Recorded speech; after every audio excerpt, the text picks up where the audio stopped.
500 anos aí, che! Imagine a TV viajando no tempo pra mostrar o passado. No passado em todo momento. Imagine a vida, as pessoas e sonhos de outros séculos. Antigos privilégios. 500 anos, o Brasil República na TV. Pra todo mundo ver. Sim, também. 500 anos, o Brasil República na TV. É isso aí.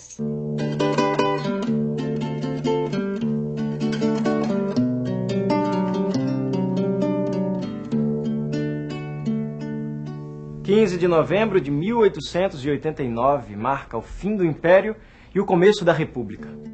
O novo regime resulta da insatisfação com a monarquia. A abolição da escravatura e a Guerra do Paraguai deixam descontentes cafeicultores e militares.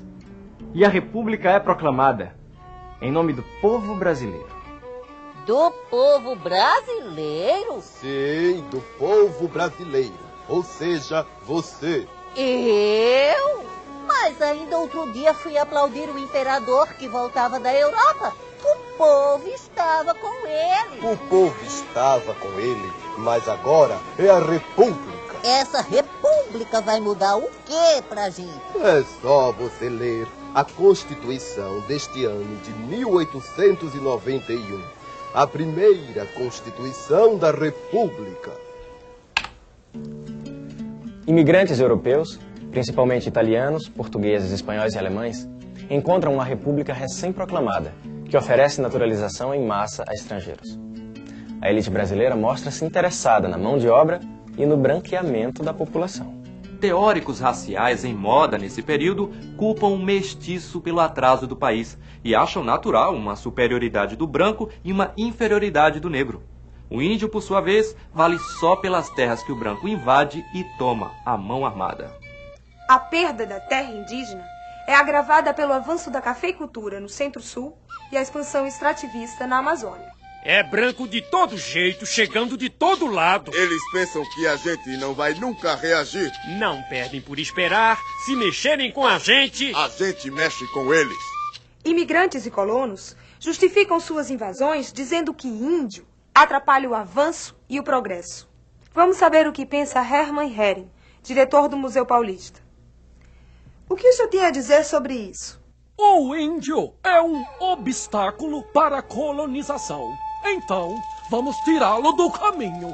Caingangues em São Paulo, Xoclengues em Santa Catarina e outros grupos indígenas estão sob fogo de invasor branco. A situação é grave. Tem morrido muita gente. Espere aí. Morreu algum branco? Não se sabe, mas índio com certeza morreu. Mas é para ser assim mesmo. O progresso justifica a violência e a tomada da terra deles. Os povos indígenas do Brasil sempre tiveram sua cultura desrespeitada, mesmo por pessoas bem-intencionadas como o Marechal Cândido Mariano da Silva Rondon. O seu lema era: morrer se preciso for, matar nunca. Mesmo feridos, Rondon e seu tenente, Nicolau Horta Barbosa, não revidam em 1910 ataques da tribo Nhambiquara. O que admira é como Rondon conseguiu conter a tropa. Na força moral e no idealismo do seu comandante. Mas dizem que os Nhambiquaras são umas feras. Pois Rondon pacificou os Nhambiquaras, os Bororos e muitas outras nações indígenas. O que o branco chama pacificar é, na verdade, amansar o índio, que foge ou guerreia para não ser escravizado e nem morto pelas armas e doenças espalhadas pelo branco. Em consequência das teorias raciais da época, assim como os índios, os negros também enfrentam perseguições. Suas práticas culturais são consideradas supersticiosas e violentas.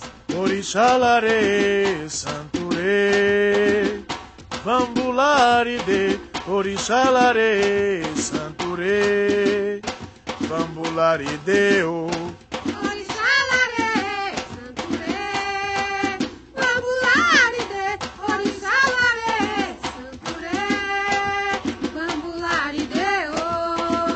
Vambularideu.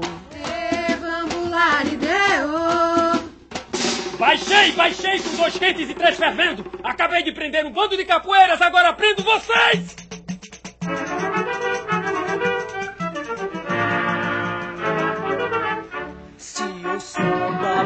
sofrer, meu Deus, sei que vou sofrer.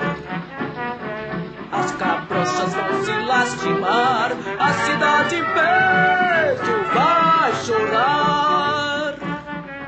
Hoje não é dia de sorte pra vagabundo, todo mundo encana com violão e tudo!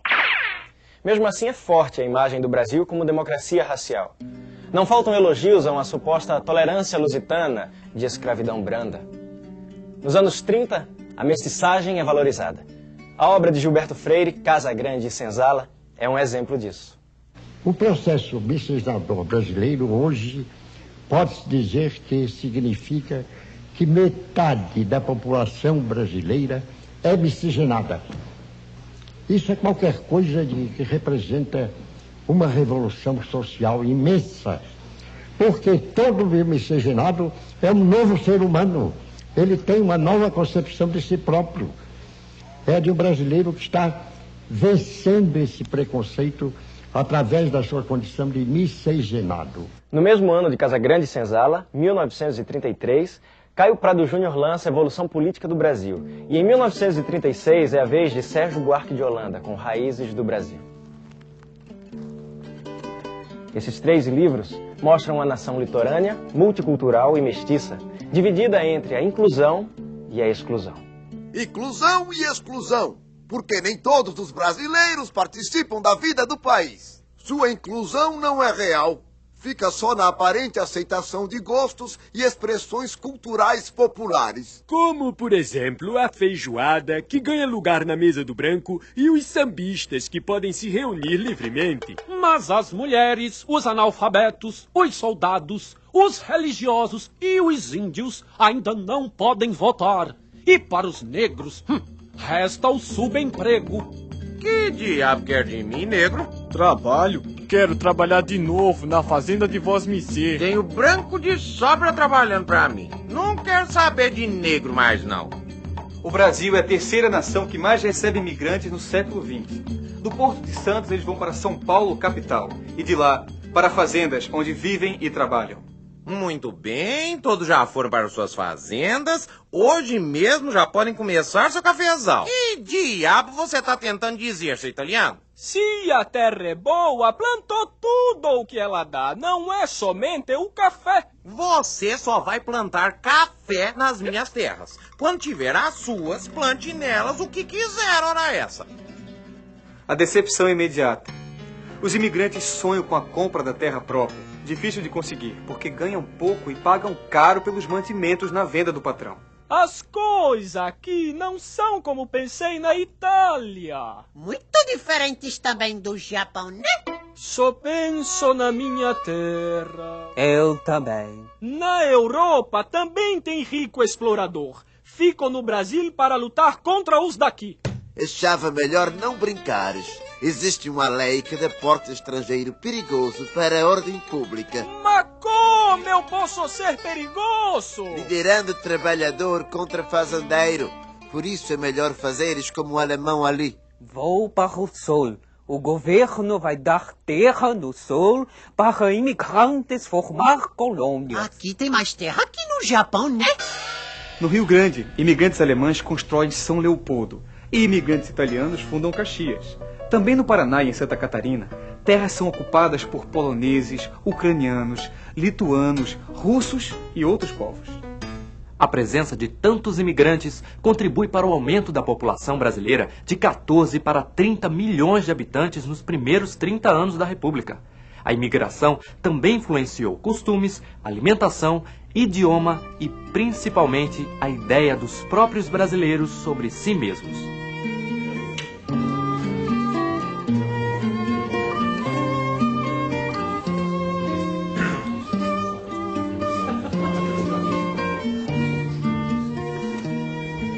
Este é o mais novo quadro da Tarsila do Amaral.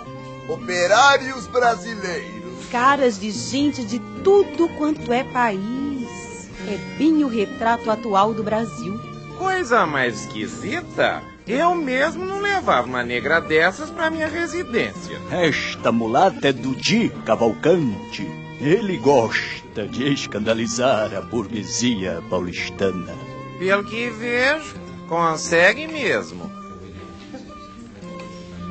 Este quadro é o Abaporu, o antropófago. É da Tarsila. Foi baseado neste quadro que o Oswald de Andrade lançou o Manifesto Antropofágico. Eu sei, foi na Semana de Arte Moderna de 1922. Desde a sua criação em 1910, o Serviço de Proteção ao Índio enfrentou problemas políticos e econômicos. Passou por vários ministérios até Getúlio Vargas se tornar presidente.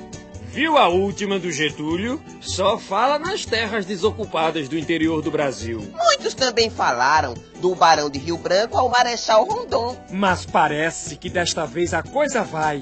É a marcha para o oeste, de integração total do Brasil. Considerando-se novos bandeirantes, expedicionários do governo marcham do Araguaia até o Xingu, estabelecendo ligação entre as diferentes civilizações existentes nas duas áreas. O governo estava enganado. Os índios já ocupam o interior do Brasil. Isso muda o projeto de Getúlio? Muda mesmo. Em vez de povoamento, demarcação de terras indígenas. Pois é, o índio agora vai ter parques nacionais, terras garantidas pelo governo. Mas a ideia dos parques nacionais cai no esquecimento. O governo Vargas termina e os povos indígenas continuam excluídos. Os negros também. É verdade que uma virgem negra, Nossa Senhora da Conceição, de Aparecida do Norte, torna-se padroeira do Brasil. Mas isso não significa que haja realmente democracia racial no país. A aprovação da Lei Afonso Arinos é uma denúncia contra a persistência do racismo. Ora. Racismo no Brasil? Isso é invenção. Mas não fizeram a lei. Fizeram porque não tinham mais o que fazer. Ora, já se viu perder tempo se preocupando com esses negros. Daqui a pouco a negra aí manda você pro fogão fazer comida pra ela. Ah, não. Ela é tão boazinha. Boazinha, hein? Oficialmente não existe preconceito no Brasil. Mas segundo o estudioso Florestan Fernandes, o Brasil é um país de muita miscigenação e nenhuma igualdade social. Dessa discussão surgem movimentos sociais contra a discriminação racial. Queremos a valorização da cultura negra. A capoeira, por exemplo. A capoeira é importante no folclore do povo brasileiro. Alto lá. Cultura negra não pode ser vista apenas como folclore. Calma! Não vamos quebrar a cordialidade que sempre existiu no Brasil entre suas diferentes raças. Cordialidade. Você acha que as relações raciais no Brasil são cordiais? A sociedade branca sempre quer colocar o negro na condição de subcidadão. Bem, não me considero racista. Para mim, negro pode ser até doutor. E tem muito negro competente. Não estou entendendo vocês. Para mim, todo mundo é igual. Voltando à situação do índio, só no governo do presidente Jânio Quadros surge o Parque Nacional do Xingu. Muita gente acredita na criação de outras grandes reservas, mas isso não acontece por causa dos invasores de terras indígenas, cada vez mais ambiciosos e violentos. Serviço de proteção não protege. Índio perdeu a paciência. E decidiu matar invasor da terra dele. Voltem para as suas aldeias. O governo vai resolver esta situação. O Serviço de Proteção ao Índio é extinto em 1967.